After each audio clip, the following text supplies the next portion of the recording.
Hello my degree first year students, ఈ video మీకోసమే. మీకు డిగ్రీ ఫస్ట్ ఇయర్లో ధాతృ శబ్దం ఉంది, అది ఎలా చదవాలో నేర్చుకోండి.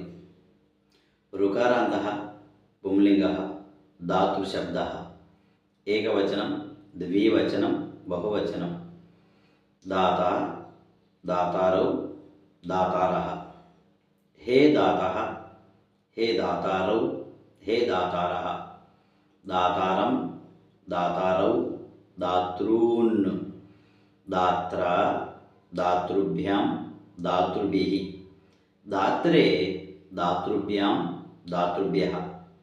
దాతుః దాతృభ్యాం దాతృభ్యః. దాతుః దాత్రోః దాతॄణాం. దాతరి దాత్రోః దాతృషు. प्रथमा विभक्ति संबोधन प्रथमा विभक्ति द्वितीय विभक्ति तृतीय विभक्ति चतुर्थी विभक्ति पंचमी विभक्ति षष्ठी विभक्ति सप्तमी विभक्ति। ఈ విధంగా నేర్చుకోండి.